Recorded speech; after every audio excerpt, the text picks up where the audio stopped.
அனைத்து நல்லுள்ளங்களுக்கும் வணக்கம். நான் உங்கள் ரவிக்குமார். தொடர்ந்து நம்ம 37வது அப்டேட்டை பார்த்துட்ருக்கோம். மிக முக்கியமான அப்டேட். சவுதி அரேபியாவுடைய எண்ணெய் ப்ராசஸிங் யூனிட் அப்படின்னு சொல்லுவாங்க. க்ரூட் ஆயிலோட ப்ராசஸிங் யூனிட் ஆல்மோஸ்ட் அப்ளாஸ்.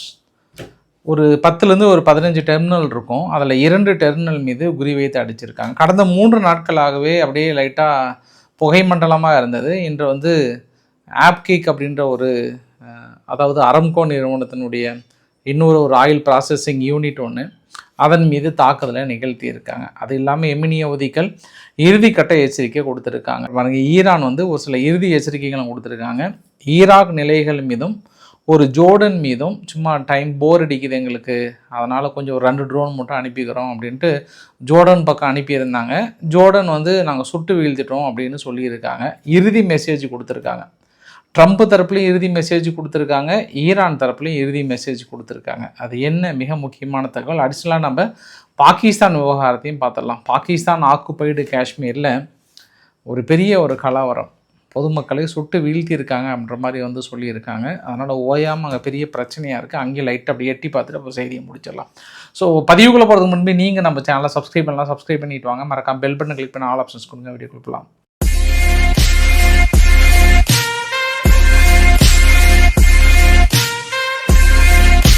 சரி, ட்ரம்ப்பு ரொம்ப சீரியஸாக சொல்லியிருக்கிறாரு. நம்மளும் ரொம்ப சீரியஸாக ஒரு ஃபயர் விட்ட மாதிரி சொல்லிடலாமா? ஏன்னா நாங்கள் இப்போ ஒரு கேப் விட்டுருக்கிறதுக்கு காரணமே என்னென்னா, அவங்க பேச்சுவார்த்தைக்கு வருவாங்க. ஏற்கனவே ஈரான் மீது பெரிய தாக்குதல் நடத்தி பாதிப்பு ஏற்படுத்துகிற மாதிரி நடத்தியிருக்கும். பெரிய ஒரு பிக் அட்டாக்கு. நீங்கள் கண்டிப்பாக பெருசாக இழந்துட்டீங்க, அது ஒத்துக்கோங்க. மறுபடியும் நீங்கள் ஒத்துக்கலை அப்படின்னா நாங்கள் தாக்கல் நடத்த தயாராக இருக்கும். ஸ்ட்ராங் மிலிட்ரி ஆக்ஷனுக்கு தயாராக இருக்கும். ஸோ திஸ் இஸ் ஒரு லாஸ்ட் சான்ஸ். பேச்சுவார்த்தை நடத்துகிறீங்களா இல்லை தாக்கல் நடத்தட்டோமா அப்படின்னு ரொம்ப சீரியஸாக சொல்கிறாரு. பட் அந்த தரப்பில் என்ன சொல்கிறாங்கன்னா, இந்த ஹார்மோஸ் ப்ரோவின்ஸ் இருக்கு இல்லையா, அந்த பகுதியில் இந்த பாலங்கள்லாம் அதிகமாக தாக்கல் நடத்துனாங்கல்ல பாஸ், ரோடே போட்டாங்க பாஸ். ரோடு நம்ம இங்கே கோரிக்கை வைத்து நம்ம ரோடு போகிறதுக்கு பல நாள் ஆகுங்க.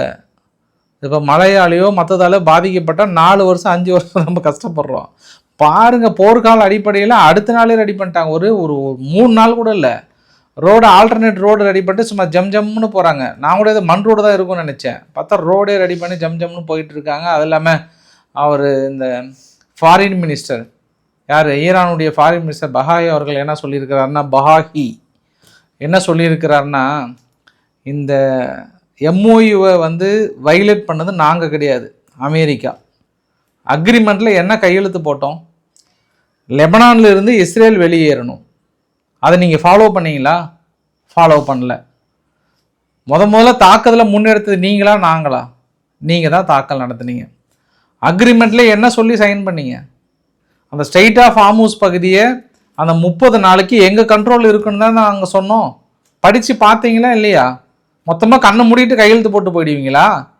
இல்லை, நான் கேட்குறேன். நான் படித்து பார்த்து தானே கையெழுத்து போட்டீங்க. படித்தவங்க தான் நீங்கள். அப்படி ரொம்ப டென்ஷனாக பேசுகிறாரு. இன்றைக்கி எல்லாத்தையும் பண்ணிவிட்டு இன்றைக்கி ஓடி நீங்கள் தான் பேச்சுவார்த்தைக்கு வரணும். நாங்களாம் யாருக்கிட்டையும் பேச்சுவார்த்தை நடத்த தயாராக கிடையாது, தயாராகவும் இல்லை. அது இன்றைக்கி முஸ்தபா காமினி அவர்கள் என்ன சொல்லியிருக்கிறாருன்னா, நாங்கள் மறுபடியும் சொல்கிறோம், எப்பயும் சொல்கிறோம், இதுக்கப்புறம் உங்கள்கிட்ட நாங்கள் பேச்சுவார்த்தை நடத்தணும் அப்படின்னா அந்த சதன் லெபனான் பகுதியிலிருந்து இஸ்ரேல் முழுமையாக வெளியேறிவிட்டு, இதற்கு முன்பு ஹெஸ்புல்லாவுக்கு எந்த மாதிரியான மரியாதைகள் இருந்ததோ, அதாவது ஒரு பொலிட்டிக்கல் பார்ட்டியாக இருந்து அவங்க மீது எந்த நடவடிக்கையும் எடுக்கக்கூடாது, அவங்க ஆயுதம் இல்லாத சூழ்நிலையை உருவாக்கக்கூடாது, பொருளாதார தடைகளை விதிக்கக்கூடாது, இப்போ இன்க்ளூடிங் அவதிகளையும் சேர்த்திக்கிட்டாங்க. இது எல்லாத்தையும் எனக்கு கிளியர் பண்ணி விட்டுட்டிங்கன்னா நாங்கள் பேச்சுவார்த்தைக்கு வரோன்னு சொல்கிறாங்க. மறுபடியும் நீங்கள் எதன் அடிப்படையில் ட்ரம்ப் அவர்களே நீங்கள் ஒரு கோரிக்கை வைக்கிறீங்க? நீங்கள் பேச்சுவார்த்தைக்கு வாங்க, வரலன்னா நாங்கள் ஸ்ட்ராங் மிலிட்ரி ஆக்ஷன் எடுத்துருவோன்னா, இப்போ நீங்கள் எடுக்காமல் இருக்கீங்களா இல்லை என்ன சொல்ல வரீங்க? உங்கள் மேலே இருக்கக்கூடிய மரியாதையை நீங்கள் இழந்துட்டுருக்கீங்க. மறுபடியும் நீங்கள் இந்த மாதிரி ட்விட்டை போகிறதுனால உங்களால் ஆக்ஷன் எடுக்க முடிஞ்சால் எடுத்துக்கோங்க. இல்லையா விட்டுட்டு நீங்கள் போயிடுங்க. இருக்கிற வழியை அவங்க பார்த்துக்க வேண்டியதான்ற சூழ்நிலை வந்துருச்சு இப்போ. ஏன்னா நீங்கள் நேட்டோ நாடுகள் எதிர்பார்க்குறீங்க, நேட்டோ நாடுகள் வரல. இன்று கூட ரொம்ப தைரியமாக அவங்க சொல்கிறாங்க, எங்கள் முன்பு இருந்த அரசாங்கத்தை விட இப்போ இருக்கக்கூடிய அரசாங்கம் எங்களுக்கு எதிராக ஈகராக இருக்காங்க. யூகே அரசாங்கத்தை பார்த்து சொல்கிறாங்க. ரொம்ப ஈகராக இருக்காங்க. நாங்கள் எந்த நேரத்துலையும் தாக்கல் நடத்துவதற்கு நாங்கள் தயாராக இருக்கிறோம் அப்படின்னு சொல்கிறாங்க. மிக கடுமையாக தாக்கல் நடத்துவோம். நீங்களும் சரி, யார் யூகேவையும் சரி, அந்த பக்கம் உக்ரைனையும் சரி, கண்டிப்பாக மிகப்பெரிய ஒரு பதிலடி அன்ஆன்சர் பண்ணாமல் போக மாட்டேன்றாங்க. இப்போ ஈரான் மிரட்டினதில் ஃப்ரான்ஸ் இப்போ யோசனை பண்ணுறாங்க, ஐயோ நீங்கள் எங்கள் பகுதியை வந்து பயன்படுத்தாதீங்க, எங்கள் பக்கம் கூட வந்து நிற்காதீங்கன்றாங்க. இப்போ ஜெர்மனியுமே வந்து என்ன பண்ணுறாங்கன்னா இப்போ யோசனை பண்ணுறாங்க, ஐயோ நீங்கள் எதுக்கும் எங்களை பயன்படுத்தாதீங்க, நீங்கள் அங்கிருந்தே வந்துடுங்களேன், வேறு ஏதாவது உதவி செய்யட்டுமான்றாங்க. இப்போது நிலைமைக்கு ஐரோப்பாவில் தைரியமாக பல்கேரியா மட்டும்தான் ஏதோ எங்கள் பகுதியை யூஸ் பண்ணிக்கோங்க அப்படின்றாங்க. இது யாருமே இல்லை. யூகேவே வந்து அப்போ பயன்படுத்துங்கன்னு சொல்கிறாங்க, இதுக்கப்புறம் பயன்படுத்துங்கன்னு சொல்கிறாங்களா என்னன்னு தெரியல. ஆனால் இதுக்கப்புறமும் தாக்கல் நடத்தும் போது யூகேனுடைய நிலைகளை பயன்படுத்தினால் அரபு நாடுகள் இருக்கக்கூடிய நிலைகள் மீது எந்த அளவுக்கு தாக்கல் நடத்தினோமோ அதே அளவுக்கான தாக்குதலை யூகேனுடைய நிலைகள் மீது நடத்துவோம், மனதில் வைத்து கொண்டு நடவடிக்கை எடுங்கள். இது புதிய அரசாங்கத்துக்கு கொடுக்கப்படுகிற மிகப்பெரிய ஒரு எச்சரிக்கை அப்படின்னு சொல்லிட்டாங்க. அதனால் இப்போ அவங்க ஐ திங்க் நேட்டோ நாடுகளே கொஞ்சம் திக் நிமிடங்களாக இருக்கிறாங்க, நம்மளுக்கு எதுக்கு வம்பு, நம்ம ஒதுங்கி போயிடலான்ட்டாங்க. அதனால் எல்லாருமே ஒதுங்கிட்டாங்க.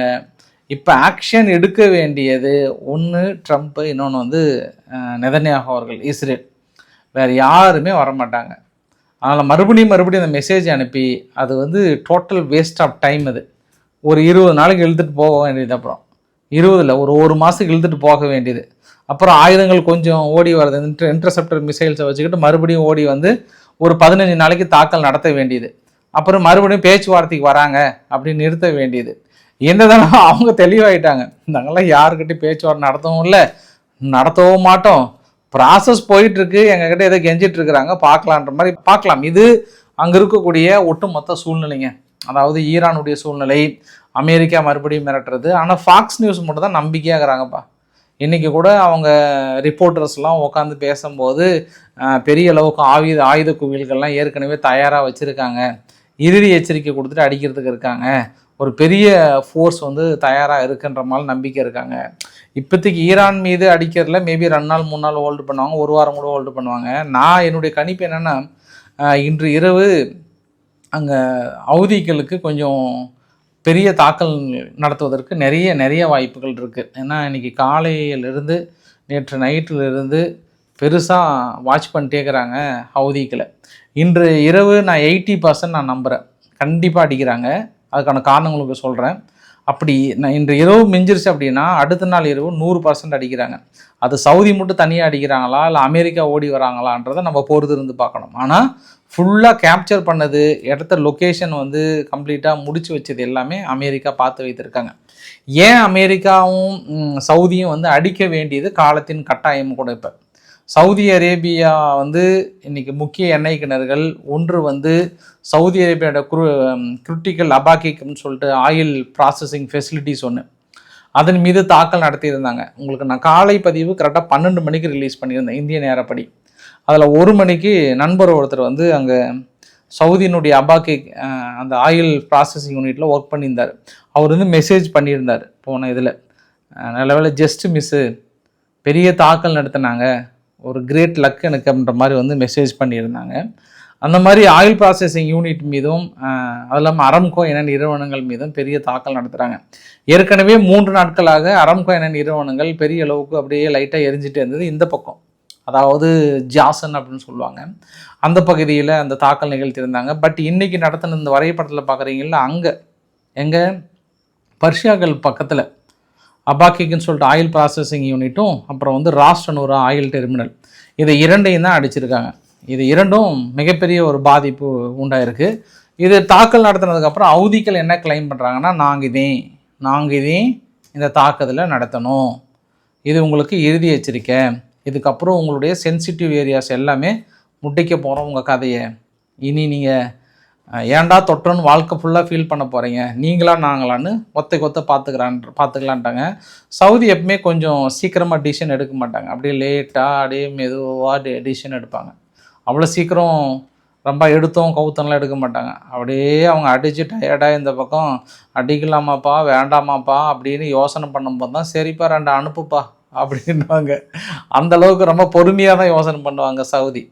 இருந்தாலுமே நாளை காலையில் பார்க்கலாம். அதனால தான் சவுதி என்ன சொல்கிறாங்க ஒரு வார்த்தை, இது இப்போ இந்த தாக்குதல் நடத்தியது எம்னி ஹவுதிகள் இல்லை. நான் ஈராக்கினுடைய பிரசிடெண்ட்டுக்கிட்ட டைரெக்டாக பேசியிருக்காங்க. பேசிட்டு உங்கள் ஏரியாவில் இருந்து தான் அங்கே இருக்கக்கூடிய ரெசிடென்ஸ் தான் இந்த தாக்குதலை நிகழ்த்தியிருக்காங்க. அங்கே யாருன்னு கண்டுபிடிச்சி எனக்கு ஆக்ஷன் எடுங்க, இம்மீடியட்டாக எடுங்கன்னு சொல்லிட்டு ஒரு ரெக்வஸ்ட் வச்சுருக்காங்க. அப்போ அவங்க நினைப்பாங்க, ஏப்பா நீங்களே அங்கே அவதிக்கல ஃபஸ்ட் நாள் ஏதோ 2 அது மெயின் இடத்துலலாம் அவங்களுடைய எண்ணெய் கிடங்களை வேறு எங்கேயுமே அடிக்கலை.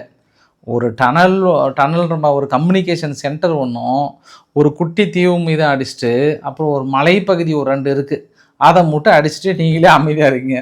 இப்போ நான் எந்த ரெசிடென்ஸை கண்டுபிடிச்சி நான் ஆக்ஷன் எடுக்கிறது சொல்லுங்கன்னா ஒரு மனசுக்குள்ளே நினச்சிருப்பார். இருந்தாலும் சவுதி அரேபியா ஒரு ரெக்வஸ்ட் வச்சதுனால பண்ணுறேன் தலைவரே, உடனே நான் பண்ணிடுறேன், கவலைப்படாதீங்க, நீங்கள் சொல்லிட்டீங்கல்ல, இதுக்கப்புறம் ஈராக்கில் இருக்கக்கூடிய எந்த ரெசிடென்ஸும் எந்த தாக்கல் நடத்த மாட்டாங்கன்னு சொல்லி போன கூட வச்சுருக்க மாட்டார். அடுத்த ட்ரோன் அனுப்பியிருப்பாங்க அங்கேருந்து.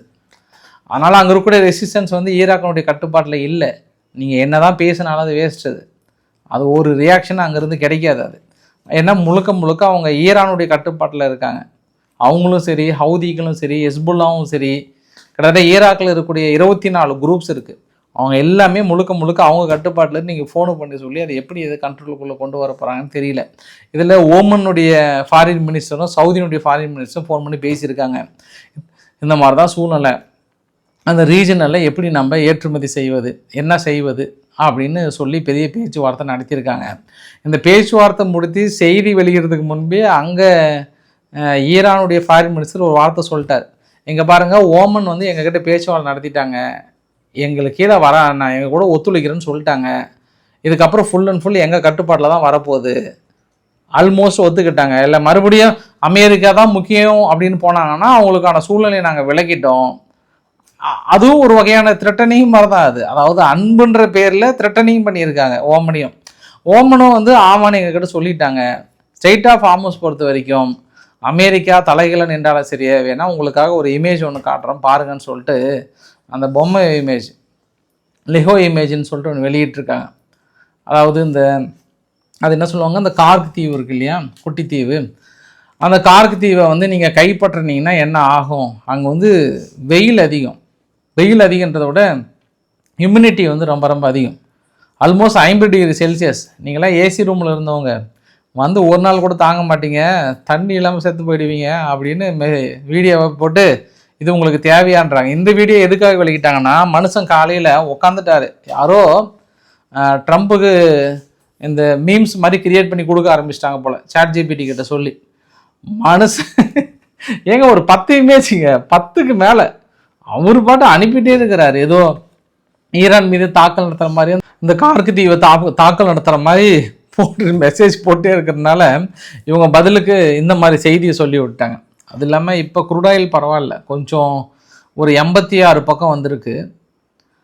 இன்னொரு பாசிட்டிவ் செய்தி என்னென்னா, கடந்த ஒரு 3 நாட்களாக, அதாவது 24, 25, 26 இந்த படத்தை பார்க்குறீங்களா வீடியோ பதிவை, இது வந்து ஸ்ட்ரெயிட் ஆஃப் ஹார்மஸில் 24ஆம் தேதி ஒரு 12 கப்பல் போயிருக்கு, 25ஆம் தேதி ஒரு 6 கப்பல் போயிருக்கு, 26ஆம் தேதி ஒரு 11 கப்பல் போயிருக்கு.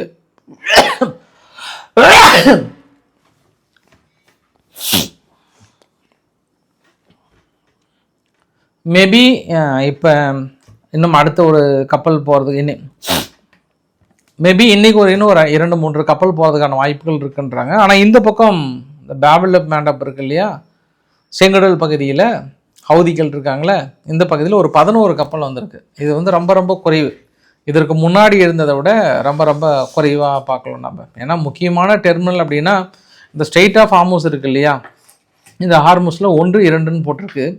அவங்க என்ன பண்ணுறாங்க, அந்த கிரிக் அப்படின்ற ஒரு பைப்லைன் மூலியமாக அடுத்து அவங்க ஃப்யூச்சர் பிளானில் இருக்காங்க. இருந்தாலும் இப்போ ரோடு மூலிமா கொண்டு போயிட்டு இருக்காங்க. எங்கள் ஈராக்கில் இருந்து சிரியா வழியாக கொண்டு போட்டிருக்காங்க. அதுவுமே ஐரோப்பா நாடுகள் கொஞ்சம் தப்பிச்சுக்கிறாங்க இதனால், இல்லைனா அது பெரிய டேஞ்சராக இருக்கும். 2வது யான்பூன்னு சொல்லிட்டு அந்த பைப்லைன் வழியாக வந்துட்டுருக்கு, அதை இப்போ அடிச்சிட்டாங்க. 3வது இது ஃப்யூச்சர் பிளானாக இருக்காங்க, UAE மூலிமா அந்த போர்ட்டுக்கிட்ட கொண்டு வர மாதிரி. இருந்தாலும் இப்போ கொண்டு வராங்க, பட் அங்கேயுமே ஈரான் அடிச்சிட்ருக்காங்க. அதனால் இனி அடுத்து கேஸோட பிரச்சனை இது. அங்கே இருக்கக்கூடிய ஒட்டுமொத்த சூழ்நிலை இடையில் ஜோர்டனுக்கு மட்டும் ஒரு 2 ட்ரோன் மட்டும் அனுப்பியிருந்தாங்க. இது ஈரான் தரப்பில் இருந்து. அண்ணே போர் அடிக்குது அண்ணே, ஏதாவது கொஞ்சம் வேலை இருந்தால் கொடுங்கன்னு அவங்க கேட்டிருப்பாங்களாட்டுக்குது. யார் ஈரானுடைய அவங்க ஐஆர்ஜிசி. சரி 2 ஜோர்டனுக்கு 2 அனுப்புப்பா, போப்பா சந்தோஷமாக இருப்பா அப்படின்னு இருக்காங்க. ஏன்னா டெய்லியும் இது மாதிரி ஏவுகணைகளை அது இது அனுப்பி ரொம்ப பரபரப்பாக இருந்த ஆளுங்க. திடீர்னு ஒரு 2-3 நாள் அமெரிக்கா நடத்தலனோடனே நாம் ஏன்னே சும்மா இருக்கணும், 2 அனுப்பிடலான்னு ப்ளீஸ்ண்ணே அப்படின்னு கேட்டிருக்காங்க போல். சரி போ அப்படின்ட்டு 2 அனுப்பிச்சிருப்பாங்க போல். ஜோர்டன் சொல்லிட்டாங்க, அதையும் நாங்கள் சுட்டு வீழ்த்திட்டோம், கேஷுவாலிட்டிஸ் எதுவும் இல்லைன்ட்டு. அப்புறம் இந்த எர்பில் அந்த குர்திஸ்தான் நிலைகளோட ஹெட் குவார்ட்டர்ஸ்லாம் இருக்குல்ல, அங்கே ஒரு 7-8 அனுப்பிக்கிறேன்னாங்க. சரி அனுப்பிக்கோன்ட்டுக்காங்க. அப்புறம் அங்கே பார்த்தோன்னா தாக்கல் இருந்தது. அப்புறம் ஈராக்கினுடைய பகுதியில் அமெரிக்காவுடைய MQ-9A ரீப்பர் ட்ரோன் இருக்கு இல்லையா, அந்த ரீப்பர் ட்ரோன் வந்து சுட்டு வீழ்த்திருக்கிறாங்க. பெரிய அளவுக்கு சேதாரம் அடைந்திருக்கிறது. ஆதாரங்களை காட்டியிருக்கிறது அமெரிக்கா. நீ எங்கே உழவு பார்த்தாலும் உங்களை அடி என்று அடிப்பேன் என்று சொல்லியிருக்கிறார்கள். இனியும் அமெரிக்கா வராமல் இந்த மீம்ஸையும் அதையும் போட்டுகிட்டே இருந்துட்டு அவங்க தங்கிட்ட பேச்சுவார்த்தை வராங்க அப்படின்னாங்கன்னா, அதாவது அமெரிக்காவுக்கு இதை விட ஒரு அசிங்கம் வேறு எதுவுமே இருக்காது. அவங்க வெளிப்படையாக சொல்லிட்டாங்க, நாங்கள் ஒத்த தயாராக இருக்கோம், தைரியமான ஆளாக இருந்தால் வந்து மோதி எங்கிட்ட வெற்றி பெற்றுட்டு போயிட்டே இரு, இல்லையா தோல்வியை ஒத்துக்கிட்டு அந்த ஸ்டேட் ஆஃப் ஹார்மஸை எங்கிட்ட கொடுத்துட்டு போயிடுங்க அப்படின்ட்டாங்க. ரெஜிம் சேஞ்ச் எங்களுக்கு இல்லை உங்களுக்கு தான் அப்படின்னு சொல்லிட்டாங்க ஆல்மோஸ்ட் ஈரான் தரப்பில். இன்றைக்கி ஈரானில் அந்த ஹோட்டல் ஒன்று, 5 ஸ்டார் ஹோட்டல் ஒன்று தெஹ்ரான் பக்கத்தில் திடீர்னு ஒரு எக்ஸ்ப்ளோஷன்றாங்க, இல்லைனா ஏதோ பவர் ப்ராப்ளம் மாதிரின்னு தெரியல. அப்புறம் அங்கே இருக்கக்கூடிய ஹோட்டல்ஸில் இருந்த நிறைய மக்களை வெளியேற்றிட்டு கொஞ்சம் யாருக்கும் சேதாரம் இல்லைன்றாங்க. இருந்தாலும் இப்போ ஏதாவது சின்ன இன்சிடென்ட் நடந்தாலும் கொஞ்சம் அங்கேயும் இங்கேயும் யோசனை பண்ண தோணுது இல்லையா, அதனால் அங்கே இருக்கக்கூடிய ஒட்டுமொத்த தகவலுங்க. ஃபைனலாக இன்றைக்கி இஸ்ரேல்லையும் ஒரு சம்பவம் நடந்தது. பாலஸ்தீன் பக்கத்தில் செட்ராட் அப்படின்ற ஒரு பகுதியில் திடீர்னு ஒரு அமோனியம் வந்து லீக் ஆகிருக்கு. அதுக்கப்புறம் அங்கே இருக்கக்கூடிய மக்கள் அவசரமாக எவகேட் பண்ணி உயிரிழப்பு இல்லாமல் ஓரளவு காப்பாற்றிருக்காங்க. இங்கே நம்ம தமிழ்நாட்டில் நடந்துச்சில்ல அமோனியம் லீக் வந்து கிட்டத்தட்ட 17க்கு மேலே இறந்து போனாங்க இல்லையா, அதே மாதிரி ஒரு சூழ்நிலை. பட் அங்கே தீ விபத்தோடு கிட்டத்தட்ட வெடித்து சிதறி இருக்குது. திடீர் சூழ்நிலை. அங்கேயுமே கொஞ்சம் ஒரு வேளை வேறு ஏதாவது உள்ளே வந்து இதாக பண்ணியிருப்பாங்கன்ற ஒரு பதற்றம். அப்புறம் இந்த வரைபடம் பார்த்திங்கன்னா சதன் லெபனான் பகுதியில் அந்த அது வந்து பைலட் ஜோன் அப்படின்னு சொல்கிறாங்க இல்லையா, அந்த ஜோன் லெபனானுடைய இராணுவம் தனது கட்டுக்குள்ளே கொண்டு வராங்க. அந்த பகுதியில் ஒன்றுன்னு இருக்குது பாருங்கள், இந்த இடத்துல தான் தாக்கல் நடத்துகிறாங்க. யார்? ஈரான், இது இஸ்ரேல். கிட்டத்தட்ட ஒரு 3-4 முறை தாக்கல் நடத்தியிருக்காங்க 24 மணி நேரத்தில். 2 அப்படின்ட்டு இருக்கிற இடத்துல தான் லெபனானுடைய ஆர்மி வந்து ஃபுல்லாக டெப்ளை பண்ணுறாங்க. இன்னும் அந்த ரவுண்டாக இருக்கிற பகுதி எல்லாமே வந்து அவங்க பைலட் ஜோனாக சொல்லிட்டு லெபனானுடைய ஆர்ம்டு ஃபோர்ஸ் உள்ளே வராங்க. மக்களும் கொஞ்சம் உள்ளே வராங்க கொஞ்சமாக அந்த பழைய வீடுகளை எடுப்பதற்காக. ஆனால் இஸ்ரேல் என்ன பண்ணுறாங்க, தொடர்ந்து பைலட் ஜோன் அனௌன்ஸ் பண்ணி பேச்சுவார்த்தை வந்தால் கூட ஒரு சில பகுதியில் சந்தேகத்தின் அடிப்படையில் ஹெஸ்புல்லானுடைய டனல் அங்கே இருக்குன்ற கோணத்தில் தாக்கல் நடத்துகிறாங்க. என்னதான் அங்கே பைலட் ஜோன் போட்டு அக்ரிமெண்ட்டை போட்டு லெபனான் வந்தாலுமே கூட இஸ்ரேல் வந்து தனது பார்வையில் இருக்கிற மாதிரி அவங்க எதிர்பார்க்குறாங்க. ஏன்னா லெபனானுடைய இராணுவமும் ஹெஸ்புல்லாவும் வந்து எப்போவுமே அண்டர்லிங்கில் இருப்பாங்க. ஏன்னா லெபனான் இராணுவத்தில் ஒரு 30% மேலே ஸ்லீப்பர் செல்லு தான் ஹெஸ்புல்லானுடைய ஸ்லீப்பர் செல்லு தான் லெபனானுடைய இராணுவம். அது இல்லாமல் இந்த அமைதி படைக்குழுன்னு ஒன்று இருக்குது, ஐநாவால் நியமிக்கப்பட்ட அமைதி படைக்குழுன்னு சொல்லிட்டு ஃப்ரான்ஸ், இத்தாலி எல்லா நாட்டிலேருந்துமே நியமிக்கிறாங்க. நம்ம நாட்டில் இருந்து கூட 2 பேர் வந்து நியமிக்கிறாங்க. அவங்க மேலே கூட இஸ்ரேல் பெருசாக நம்பிக்கை கிடையாது. அவங்களுமே லெபனானுக்கிட்ட டையப் வைத்திருக்காங்கன்ற ஒரு பெருத்த சந்தேகம் இருக்குது. ஏன்னா எங்கெல்லாம் அந்த யூனிஃபில்னுடைய ஆஃபீஸ் இருக்கோ அதிலேருந்து ஜஸ்ட் 1/2 கிலோமீட்டர் தள்ளி தான் பெரும்பாலும் டனல்லேருந்து எல்லாமே கட்டியிருக்காங்க ஹெஸ்புல்லா. இது எல்லாமே அவங்களுக்கு தெரியாமல் கட்டுவதற்கு வாய்ப்புகள் இல்லை. அதனால் லெபனானுடைய இராணுவம் வந்தாலுமே நாளைக்கு அவங்க டையப் வச்சுக்கிட்டு இதே தான் பண்ணுவாங்கன்ற கோணத்தில் நம்பிக்கை இல்லாத அடிப்படையில் தொடர்ந்து இஸ்ரேல் தாக்கல் நடத்திட்டு இருக்காங்க. அமெரிக்கா வந்து நம்பிக்கை ஏற்படுத்திட்டு இருக்காங்க. இல்லை லெபனான் இராணுவத்தோடு நாங்களும் இருக்கிறோன்ற மாதிரி வந்து சொல்லியிருக்காங்க. ஸோ ஒட்டுமொத்த எதிர்பார்ப்புமே இப்போ அடுத்து நெதன்யாகு அவர்கள் கிளம்பிட்டாரு. நெதன்யாகு அவருடைய மனைவி தான் வந்து ஹார்ட் ஆஃப் த டாபிக். எப்பவுமே அவங்களோட ட்ரெஸ்ஸிங் சென்ஸு எனக்கு வந்து ரொம்ப பிடிச்சிருக்கும். ஏன்னா காரணம்னா அவங்கள மாதிரி அந்த பிங்க் கலர், ரொம்ப கிளிப்பச்சை கலரு, இந்த மாதிரி ட்ரெஸ்ஸை வந்து நான் வேறு யாரும் போட்டதை பார்க்க மாட்டேன். வழக்கமாக அதை வந்து நம்ம பாடல்களில் தான் பார்ப்போம். சினிமா பாடல்களில் தான் இந்த மாதிரி டார்க் ட்ரெஸ்ஸை போட்டு பயங்கரமாக வந்து டான்ஸில் ஆடுவாங்க. அதனால தான் இன்றைக்கி நான் அந்த டார்க் பிங்க் கலர் போட்டிருக்கேன். நான் அப்படியே சும்மா அடிக்கிற மாதிரி இருக்கணும். அதனால் அவங்க அந்த ட்ரெஸ்ஸை போட்டிருந்தாங்க. இன்னும் நாளைக்கெல்லாம் போய் என்னென்ன ட்ரெஸ்ஸு போடுறாங்கன்னு பார்க்கலாம். பட் அவருங்க நேராக வாஷிங்டன் போகிறாரு, பேச்சுவார்த்தை நடத்த போகிறார். எல்லா விவகாரத்துலேயும் நாங்கள் பேச்சுவார்த்தை நடத்துகிறோன்றாங்க. பட் அக்டோபரில் எலெக்ஷன் கன்ஃபார்ம் ஆகி போச்சு எங்கள் இஸ்ரேலில். எதிர்க்கட்சியினுடைய தலைவர் நாப்தலி பென்னட் அவர்கள் என்ன சொல்கிறாருன்னா, பாலஸ்தீனத்தை ஆக்கிரமித்து தான் அமைதி ஏற்படுத்த வேண்டும் அல்ல, பாலஸ்தீனத்தையும் ஆக்கிரமிக்காமல் சவுதியுடன் அமைதி ஒப்பந்தத்தை ஏற்படுத்தி இந்த இஸ்ரேலில் அமைதி கொண்டு வர முடியறனால, தேவையில்லாமல் அங்கே போய் நம்ம குடஞ்சி அங்கே அமைதி இல்லாத ஒரு சூழ்நிலை உருவாக்குறதுனால தான் இவ்வளோ பிரச்சனை நான் நினைக்கிறேன்ட்டு திடீர்னு இப்படி பவுன்ஸ் பேக் ஆகிருக்கிறார். மேபி தேர்தலுக்காக ஸ்டண்ட் அடிக்கிறாரான்றது தெரியல. ஏன்னா இவர் நார்மலாகவே மற்ற தாக்குதல் எல்லாமே ஊக்குவிப்பார். பட் திடீர்னு எலெக்ஷன் கேம்பிங்காக பிஸ்னஸ் எக்கனாமிக் கோஆப்ரேஷன் தான் எனக்கு ரொம்ப முக்கியம், நாட்டை வளர்த்துறது தான் என்னுடைய ரொம்ப முக்கியம், ஒரு நாட்டை ஆக்கிரமிப்பது எனக்கு ரொம்ப முக்கிய நோக்கம் இல்லை, அதனால் நான் சவுதியுடன் இணக்கமாக சென்று, அவங்க மெயினாக சவுதியினுடைய இணக்கத்தை மட்டும் தான் விரும்புகிறார் அப்படின்றதையும் அவர் பேச்சில் தெரிகிறது. பார்க்கலாம், இனி எலெக்ஷன் வந்து களை கட்ட போகுது. அதே போல் இந்த ஜெர்மனியில் காலையில் உங்களுக்கு ஒற்றை வார்த்தையில் வந்து சொல்லியிருந்தேன், அவர் பேர் வந்து அப்துல் பேலவுட்னு சொல்லிட்டு லெபனான்லேருந்து போன பையன், லெபனான்லேருந்து போயிட்டு அங்கே ஜெர்மனியோட சிட்டிசன் வாங்கின பையன் இவன். அதுக்கப்புறம் ஐஎஸ்ஐஎஸோட நெருங்கிய தொடர்பு வச்சுருக்கான். அது இல்லாமல் உள்ள ஏற்கனவே ஒரு சில இல்லீகல் ஆக்டிவிட்டீஸ் வந்து பண்ணியிருக்கான். அவன் தான் அந்த ஜெர்மனிக்குள்ளார அந்த ப்ரைட் பரேட்னு சொல்லிட்டு க்ரௌடுக்கு மத்தியில் ஒரு வேனை விட்டுட்டான். இந்த ஸ்கார்பியோ மாதிரியான வேனை ஃபுல்லாக வந்து உள்ளே விட்டு ஒருத்தர் இறந்து போயிட்டாங்க, 26 பேர் வந்து படுகாயம். ஸோ ஐஎஸ்ஐஎஸ் லிங்க்டு உள்ள நபர் யார், ஜோர்டன்லேருந்து போன நபர் அப்படின்னு சொல்லியிருக்கிறாங்க இன்றைக்கி ஜெர்மனுடைய காவல்துறை. இப்போ நீங்கள் பார்க்குற பதிவு எல்லாமே வந்து பாகிஸ்தான் ஆக்குபைடு காஷ்மீரில் ஜேஏஏசி என்ன பண்ணுறாங்க, 50 நாட்களாக போராட்டம் நடத்துகிறாங்க. கிட்டத்தட்ட அவங்களோட கோரிக்கை எதுவுமே பாகிஸ்தான் ராணுவம் நிறைவேற்றலை. இன்றைக்கி லோக்கல் பாடி எலெக்ஷன் நடக்குது.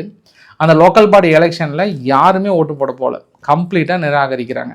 நிராகரிக்கிறதுனால என்ன ஆச்சுன்னா, ஒரு கட்டத்தில் அவங்களே ஆளை வச்சு ஓட்டு போகிற மாதிரி சூழ்நிலை வந்தவுடனே இங்கே இருக்கக்கூடிய மக்கள் போராட்டத்தில் இறங்குறாங்க.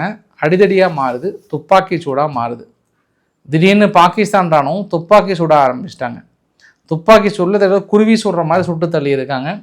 20லிருந்து 30க்கும் மேற்பட்ட டெட் பாடிஸை வந்து லைனாக வைத்திருக்காங்க. சர்வதேச சட்டங்களை மீறி இந்தளவுக்கு துப்பாக்கி சூட்டு நடத்தியிருக்காங்க. பொதுமக்களை ரொம்ப ஒரு மாதிரி தீவிரவாதிகள் போல் நடத்தியிருக்காங்க அப்படின்னு மிகப்பெரிய ஒரு குற்றச்சாட்டை சுமத்தியிருக்காங்க. இந்த பாகிஸ்தான் ஆக்குபைடு காஷ்மீரில் பெரிய அளவுக்கு தீவிரவாத குழுக்களை உள்ளே அனுப்பி, இந்த தீவிரவாத குழுக்கள் இந்தியாவுக்குள் ஊடுருவி பல சட்டவிரோத செயல்களுக்கு மிக முக்கிய பங்காற்றியது அங்கே பாகிஸ்தானுடைய உளவுத்துறை தான். அந்த உளவுத்துறையினுடைய வேலையில தான் இன்றைக்கி அதே நபர்கள் தான் பாகிஸ்தானுக்கு எதிராக வந்து உட்காந்துக்கிட்டாங்க. எந்த தீவிரவாத குழுக்களை அனுப்பி இந்தியாவுக்கு எதிராக திசை திருப்பலாம், உள்ளடி வேலை செய்யலாம்னு நினைச்சாங்களோ, இன்றைக்கி அதே குழுக்கள் என்ன பண்ணிட்டாங்க, அவங்களுக்கு எதிராக உட்காந்து எங்கள் நாட்டுக்குன்னு எதுவுமே பண்ணாமல் 3ஆம் தர குடிமக்களை எங்களை உட்கார வைத்திருக்கீங்க, அதுக்கு நீங்கள் பேசாமல் தனிநாடுக்கான கோரிக்கையை கொடுத்துருங்க, எங்களுக்கான சலுகைகளை அனுப்பிங்க, எலெக்ஷனில் வந்து எங்களுக்குன்னு தனிப்பட்ட முறையில் சலுகைகள் அனுப்பிங்கன்னு சொல்லிட்டு நிறைய கோரிக்கைகளை ஒன்று கூட பாகிஸ்தான் அரசு நிறைவேற்றதுனால தொடர்ந்து அங்கே போராட்டங்கள் பெரிய அளவுக்கு வெடித்து கொண்டிருக்கிறது என்பதும் ஒரு கூடுதல் தகவல். வீடியோட நிறைவு பகுதியில் 3 விஷயம். இன்றைக்கி ரஷ்ய அதிபர் புடின் அவர்கள் என்ன சொல்லியிருக்கிறாருன்னா, ரஷ்யா போபியான்ற அடிப்படையில் ஐரோப்பா நாடுகள் தொடர்ந்து எங்கள் மீது பொருளாதார தடைகளை விதிப்பது என்பது அவங்களுக்கு தான் எகைன்ஸ்டாக மாதிரி இருக்குது. கிட்டத்தட்ட 4வது பர்ச்சேசிங் பவராக ரஷ்யா வளர்ந்துருக்கு. ஃபஸ்ட்டு அமெரிக்கா, 2வது சீனா, 3வது இந்தியா, 4வது நாங்கள். எங்களுக்கு முன்னாடி இருந்த ஐரோப்பா இன்றைக்கி எண்ணம் சரியில்லாதனால ரொம்ப கேவலமான நிலைக்கு போயிருக்கு. அது இன்னும் தொடரும். இந்த யுத்தத்தை வந்து எங்கள் மக்கள் சாக்ரிஃபைஸ் பண்ணியிருக்காங்க, நிச்சயம் இதுக்கு ஒரு தீர்வு கிடைக்காமல் விடமாட்டோம் அப்படின்னு சொல்லியிருக்காங்க. ஜெலன்ஸ்கி நேராக போயிட்டு பர்ன்ஹாம் அவர்களை, யார் யூகேனுடைய புதிய பிரதமர் பர்ன்ஹாம் அவர்களை நேரடியாக சந்தித்து ஆசீர்வாதம் கொடுத்துருக்கிறாரு. தலைவா நீ ரொம்ப நாள் வாழ்வேன், ஒன்றும் கவலைப்படாத அப்படின்னு சொல்லிட்டு அடுத்த கட்ட அக்ரிமெண்ட்டை போட்டிருக்காங்க. குறிப்பாக இந்த சந்திப்பு எதுக்காக அப்படின்னா, அங்கே குயின் எலிசபெத்னு சொல்லிட்டு ஒரு புதிய நேவி ஏர்கிராஃப்ட் கேரியர் கப்பலோட தொடக்க விழாவுக்கு வந்து போய் கலந்துக்கிறான்றது ஒரு கூடுதல் தகவல். காலைல ஒரு கேள்வி கேட்டிங்க, இந்த தீ வைக்கிறதெல்லாம் யாராக இருக்கும், எப்படி திடீர்னு காட்டு தீ வரும்னு சொன்னீங்கல்ல, அதுக்கான ஒரு பதிவு இது. முந்தானத்தை எடுத்து இது வந்து கலிஃபோர்னியாவில், அமெரிக்காவிலையும் காட்டுத்தீ அதிகமாகிடுச்சு. ஒருத்தன் பாருங்கள் நெருப்பு வச்சுட்டு அப்படியே ஓடுறான், ட்ரோனில் வந்து கேப்சர் பண்ணியிருக்காங்க. அப்போ இதே மாதிரி தானே எல்லா நாட்டிலையும் அங்கங்கே காட்டுத்தீ வந்து திடீர்னுலாம் பத்தாதில்ல, எவ்வளோ ஹீட் ஆனாலுமே கூட திடீர்னு பற்றி எறிவதற்கெல்லாம் வாய்ப்பு இல்லை. அதுவும் இங்கே ஃப்ரான்ஸில் பார்த்தோம் அப்படின்னா 16 இடத்துல எரியுதுன்றாங்க. ஸ்பெயினில் பார்த்தீங்க அப்படின்னா 22 இடத்துல அன்றைக்கி. இத்தாலியில் ஒரு 8லேருந்து 10 இடத்துல. இப்போ இவங்கெல்லாம் யார் மீது குற்றச்சாட்டு சுமத்துவாங்கன்னா ரஷ்யாவை தான் சொல்லுவாங்கன்னு நினைக்கிறேன். இன்னும் 2 நாளில் கிட்டத்தட்ட சொல்லுவாங்க. இவங்களே ஆளை செட் பண்ணி அங்கங்கே பற்ற வைக்கிறாங்கன்ற கோணத்தில் இதுக்கப்புறம் வருவதற்கான வாய்ப்புகள் இருக்குது. கிட்டத்தட்ட இது வந்து ஒரு குண்டு போட்டு தாக்குதல், அதாவது தாக்கத்தை ஏற்படுத்த விட மிகப்பெரிய தாக்கத்தை ஏற்படுத்தியிருக்கிறது ஐரோப்பா. அது பெரிய அளவுக்கு திங்க் பண்ணுவாங்கன்னு நினைக்கிறேன். நான் பார்க்கலாம் நம்ம. ஸோ இன்றைக்கு ஒரு அளவுக்கான தகவலை கவர் பண்ண நினைக்கிறேன். பிடிச்சிருந்தா லைக் பண்ணுங்கள், ஃப்ரெண்ட்ஸுக்கு ஷேர் பண்ணுங்கள், சப்ஸ்கிரைப் பண்ணுங்கள். ரவிக்குமார் சோமுச்சல். நன்றி, வணக்கம்.